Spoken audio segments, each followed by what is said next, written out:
Can you just kind of talk about what you guys take from the Alabama loss? I know there's disappointment, but what's kind of the good and the bad from Saturday that you take? Yeah, you're right. We were disappointed. But I think it definitely, playing against the number one team in the country, built some confidence, especially because we competed and played at a high level. Played a lot of clean football, speaking offensively. But I just think we need to take that moving forward and just move what we did into that game and go forward and play like that against South Carolina. Austin, how much are you seeing the improvement in the run game from your angle? How much better do you got it? From where? Sorry. Just from your perspective, how much better is the run game now compared to a month ago? And kind of what do you think is the biggest reason for some of the improvement y'all made? I think the main reason for the run game being so successful is just everybody communicating up front what they have, whether it be the mic spot or who the center and the guard are doubling to, or the tight end and tackle are tripling to, and just communicating up front and everybody knowing what they're supposed to do, and getting that communicated along the line. I think is why the running game has progressed so much. When you came to Tennessee, did you think you would develop into such a good blocker? No, not exactly. Because in high school I played like receiver. I think I was 6'4", like 205, 210. So I was told I was never going to block and just play pretty much a big receiver role. But no, I didn't expect that at all. So when did that change? When I got here and added about 35 pounds. Was that intentional to add that weight? Yeah, I always planned on getting bigger, but I never thought that my role would be as run heavy as it is. But just like everybody else, I'm just trying to do my job out here. When do you think you became a good blocker? How long did that take? I think it's my sophomore year, when Ethan was here. He taught me a lot about the game, taught me a lot about hand placement and just being able to be physical out there, honestly, because I came in as a freshman and it was a whole different ballgame from high school. My sophomore year, I started to become a good blocker, and then I was hurt a little bit throughout the next year. And then this past year, after I got my body right, just going out there and being physical every play, I think that's when it just all started to develop. You mentioned getting your body right. You got a cast on. We see you with the sleeve. It seems like you got something on every day in practice. Just how much time are you spending in the treatment room? How much are you having to kind of tough it out at this point of the season? A lot. I mean, one thing for this team, we have really good players, but we don't have a lot of great depth yet. And I mean, obviously that's going to develop over time. But we just got to do what we got to do. Like for me, speaking for myself, I got to stay in the training room and just stay healthy so I can go out there and play on Saturday. Also, when you look back at the running game success against Alabama, when you see that on film, does that give you some confidence moving forward, taking on some other teams? Definitely, because speaking for myself, the outside linebackers we played against, Anthony Jennings and number 24, I can't remember his name, but they're one of the two best outside linebackers that we'll play against all season. So personally, for me, blocking those guys and doing a good job and doing well gives me confidence going into South Carolina and whoever else we play the rest of the season. Also, how do you make sure you guys don't let Saturdays, the missed opportunities, the officials, that kind of stuff linger into this week and for the preparation of South Carolina? Has Pruitt kind of addressed that in early in the week on kind of flushing it and moving forward? Yeah, we came in on Sunday, watched the film, talked about it in the team meeting, and I mean, it is what it is. You can't go back and change it. So we're not really worried about. I mean, obviously we're disappointed about the Alabama game. We were hoping we could have won that game.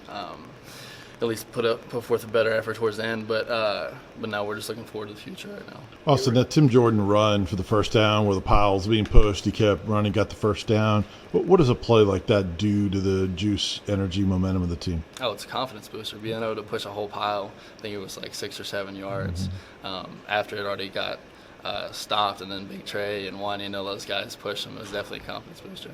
Your record is what it is, but you don't play any more ranked teams the rest of the season. The way y'all played the last couple of weeks, are y'all still holding out hope for maybe the possibility of getting bowl eligible? Do you think of those? Are you thinking long term in that respect? Oh yeah, I mean that's the main goal, is being bowl eligible and playing in the postseason. But we just got to take it one week at a time. We got South Carolina this week, so that's what we're worried about. What is it about this series that has produced such close? I mean, the last several games with South Carolina have gone down to the wire. What stands out in your memory about this series, and just why has it produced such close games these last few years?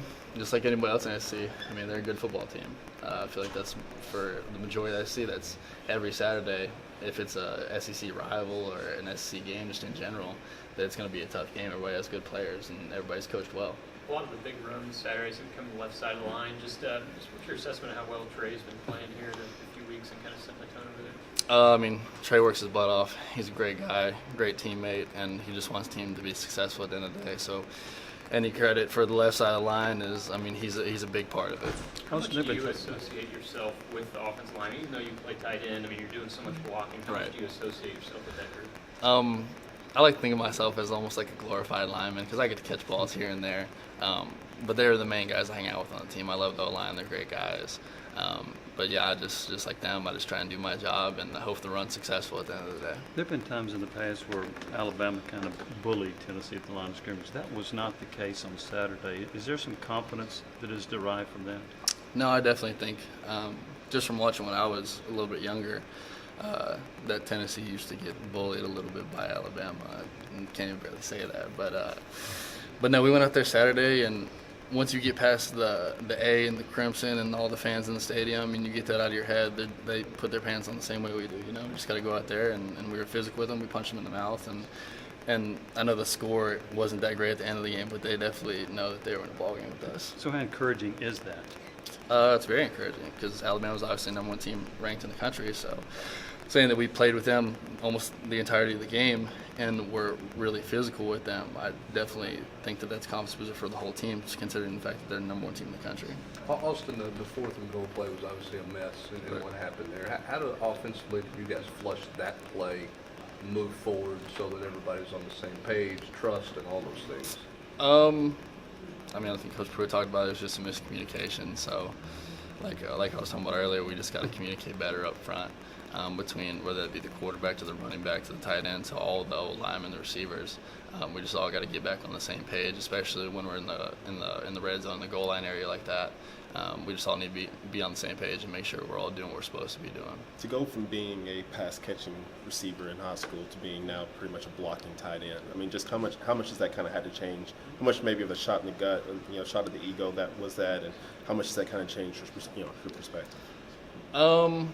I mean, it was a lot different because I thought I was going to come in here and catch a bunch of balls and be the next Jason Witten, but I obviously that didn't happen, and I'm just playing my role. I'm just doing what I'm supposed to do, doing what the coach is asking me, whether that be line up at fullback or playing a little H-back stuff, playing out in the slot, blocking, or even catching a route here every once in a while. I'm just trying to do my job. Two more guys. When did you start to enjoy blocking, or do you enjoy blocking? No, I enjoy blocking. I enjoy being physical.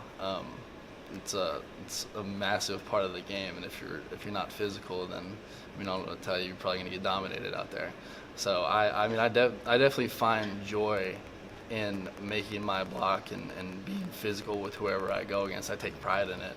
It's just like a one-on-one battle. Like Coach Pruitt talks about, I want to dominate my box. Whether it be me and the outside linebacker or me and the defensive end, I want to dominate him every play for the success of the play. Was there a time or a play, a game where you took a ton of personal confidence that, yeah, I can do this. I'm physical enough to do this? I think the BYU game when we ran stretch, I think 16 times in the same game. So we lined up in the same formation. I kept coming across and just kept dominating the guy in front of me. So it was definitely one of those moments. Thanks, guys. Thanks, Austin. Thanks, Austin.